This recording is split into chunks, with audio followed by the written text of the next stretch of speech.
자, 그러면 이제 또 다음 레벨을 얘기해 볼게요. 11월에서 12월 정도. 이때는 아까 눈으로 풀면서 실제 문제 자체는 뭐 한 주에 뭐 한 100점? 그리고 스터디 때 100점? 이 네. 정도만 풀었다고 네네. 했잖아요. 조금 구체적으로 뭐를 어떤 식으로 뭐 눈으로 어떻게 풀었는지 궁금합니다. 지금 말씀드리는 시기는 이제 9월, 10월까지의 시기가 끝나고 11월, 12월에 이제 제가 어떻게 했는지를 이제 말씀드리는 건데, 이때는 거의 눈 공부만 했던 것 같아요. 근데 구체적으로 어떻게 하는 거냐면 다 알고 계시는 이제 3방식을 기준으로 말씀드릴게요. 그러니까 문제에서 대물음, 그다음에 소물음이 이렇게 주어지면 그 다음에 자료가 이렇게 배부되잖아요. 그러면 자료는 다 가리는 거예요. 그 다음에 대물음, 소물음만 보고 풀세트 목차 뒤에 나와야 될 자료가 무엇인지를 약간 상상해 보는 거죠. 그리고 나서 책을 펴고 내가 생각했던 자료가 있는지, 내가 생각해 놨던 그 목차가 맞는지를 확인하는 거예요. 조금 더 구체적으로 예를 들면 소물음 1에서 공시지가 기준법 및 원가법을 활용한 뭐 개별물건 기준, 그 다음에 문제 2번에서 일괄 거래사례 비교법, 3번에서 일괄 수익환원법, 4번에서 시상가액 조정 및 감정평가의 결정이라고 하면 물음 1만 봤을 때는 당연히 표준지 자료, 그 밖에 외에는 필요한 평가 선례 자료, 또는 다른 방법으로 거래 사례를 활용할 수도 있으니까 토지 거래 사례 자료, 그 다음에 건물 원가법을 사용하라고 했으니까 직접법 또는 간접법이 나오는 자료, 그 다음에 뭐 거래 사례 비교법이야 너무 좀 평이하고, 뭐 수익하는 법이라면 과연 DCF를 줄지 DCM을 줄지, 내 임대료를 줄지 사례 임대료를 줄지, 환원율을 구하는 방법은 시장 추출법을 줄지 아니면은 그냥 던져줄지, 이런 것들을 생각하면서 내려가는 거고, 시상가액 조정이라는 소모름이 나왔다면 그러면 시상가액 조정의 기준, 목적, 특성, 시장 상황, 자료의 신뢰성 등 내가 포섭할 게 있을지, 어느 자료에 그게 나올지를 이제 상상을 해보고 내가 생각했던 것들이 맞는지 이제 펴놓고 보는 거죠. 이게 얘기만 들으면은 뭐야 저걸 어떻게 해? 라는 느낌이 좀 들긴 하는데, 제가 이해한 게 맞다면은 사실 이 문제만 보고서 문제를 모든 경우의 수를 다 생각해보고 모든 이 경우의 수에 맞는 자료들, 필요한 자료들이 뭐가 있는지를 이미 다 모든 경우의 수로 문제를 풀어버리는 네. 느낌인 것 같아요. 그러니까 네네. 자료를 보고 문제를 푸는 건 하수다. 문제를 보고 문제를 풀어야 고수다. 네, 문제만 보고도 자료도 알 것 같고 목차도 알 것 같고, 근데 내가 상상 못한 자료가 있다면 그 자료만 해석하면 그 문제는 풀린다. 약간 이렇게 생각하시면 될 것 같습니다. 네, 알겠습니다. 그러면은 이게 아까 그 8월에서 10월까지 했던 그 훈련 똑같이 하는 거 아니에요? 네, 그러니까 8월에서 10월까지는 이걸 완벽하게 하기 위해서 체화하는 과정이라고 생각하시면 될 것 같고, 이제 11월부터 12월까지는 이미 체화가 됐기 때문에 이거를 확인하는 작업, 그리고 이게 가능하다고 확인이 됐다면 그때부터는 이제 기출 문제를 한번 풀어보는 시기이지 않나 싶습니다. 기출을 그럼 요 시기에 푼 것 같은데, 네, 기출은 그래도 손으로 다 풀었어요? 기출은 손으로 100분에 100점 제가 풀었습니다. 왜요? 그 기출도 그냥 자료 문제 보고 다 풀어버리면 안 돼요? 왜냐면 첫 번째로 기출은 처음 풀어보는 문제였고, 그 다음에 어차피 내가 나중에 시험장에 가서 풀게 될 문제도 기출 문제잖아요. 그러니까 내가 기출 문제도 내가 정립한 방식만으로 다 풀 수 있느냐를 확인했어야 됐고, 그 다음에 그렇게 했을 때 시간 안에 들어오느냐도 확인했어야 됐고, 무엇보다도 이 시기에는 기출 문제 강의가 있기 때문에 강의를 듣기 전에 한번 제대로 풀어봤어야 됐고, 이런 이유가 있었던 것 같습니다. 알겠습니다. 이렇게 해서 기출 문제를 풀었더니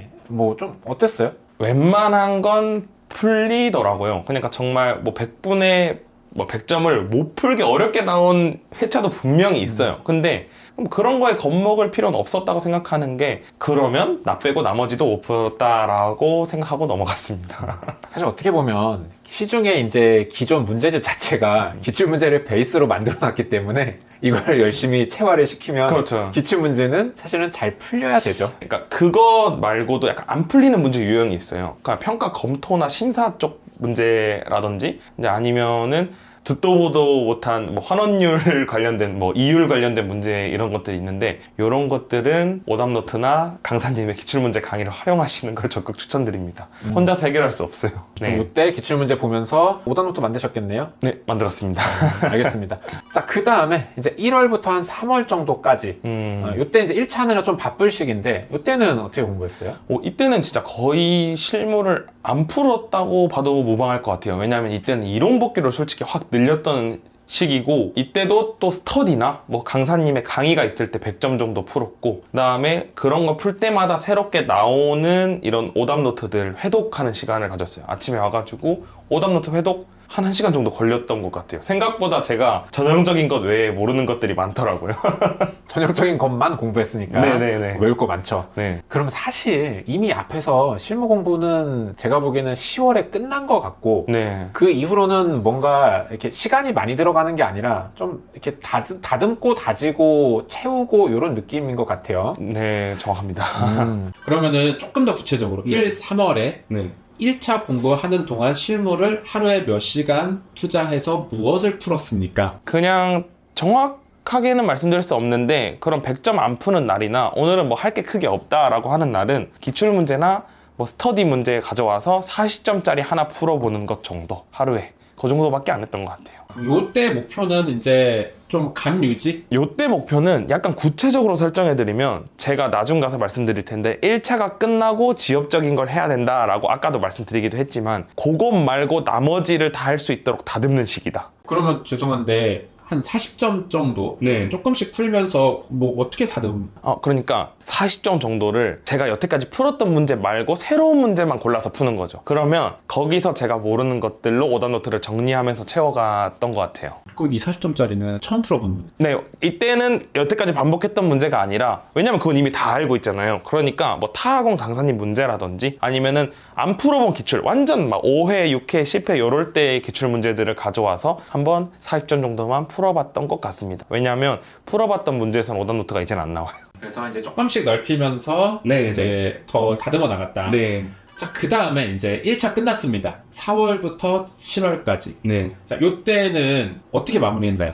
이제는 저한테 남았던 게 정비사업, 그다음에 보상에서의 완전 강론 파트들, 농업, 어업, 그다음에 물건별에서도 약간 석산 같은 애들 이런 것만 외워가면 되는 시기였던 것 같아요. 이런 거를 외우고 그거 관련된 문제 한 번 정도 풀어보고 근데 그래도 모르겠으면 계속 풀긴 했죠. 그러니까 약간 요거를 하는 시기였다. 사실 실무는 제 공부의 10%도 조금 안 됐던 것 같다. 이렇게 말씀드리면 될 것 같습니다. 그럼 이 시기에 뭔가 앞에서 해왔던 공부들을 어떤 유지하기 위한 그런 뭐 공부라든가 네. 뭐 이런 좀 전형적인 문제들을 다른 사람 문제 풀어본다거나 이런 것들은 없었어요. 100점 푸는 날은 정확히 스터디 날밖에 이제는 없었던 것 같고 그다음에 앞에서 했던 거를 뭐 유지하는 작업은 실무는 진짜 필요 없어요. 이론이나 뭐 법규 같은 경우는 조금 암기와 이해가 돼야 되는 과목인데 실무는 전혀 다른 방면으로 체화되는 과목이라고 생각하거든요. 그러니까 이 정도까지 우리가 회독을 돌려놨으면 이미 되게 전형적인 건 몸에 배어 있고 그거 외의 것들은 오답노트에 들어가 있고 그러면 그거 외의 것들만 지금 외우면 되는 것 이렇게 딱 저는 나눠서 했던 것 같습니다. 알겠습니다. 이렇게 막판에 그럼 지압적인 거에 엄청 집중을 했는데 이때 좀 뭐 내가 이렇게 한 거 잘한 것 같다라고 느끼는 점이 있으세요?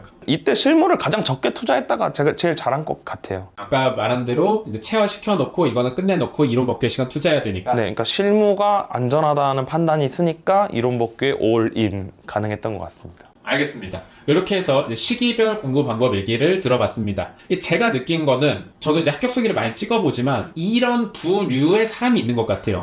저도 그렇고 문제풀이를 통해서 공부하는 사람들 부류가 있고 또 반대로 내용 정리를 중심으로 이거를 뭐 적용만 하면 되니까 내용 정리 위주로 공부하는 사람도 있는 것 같고 분명히 계신 것 같습니다. 그래서 좀 본인의 스타일에 맞는 방법을 찾아서 잘 공부하시면 될 것 같아요. 참고로 이제 이런 분들 스타일 회독 공부 같은 거 좀 잘 못해 문제가 있어야지 뭔가 공부가 돼. 네. 이런 분들은 우리 박지환 평가사님 공부 방법을 잘 따라서 해보시면 좋은 결과 있으실 것 같습니다. 마지막으로 실무에서 중요하다고 생각하는 것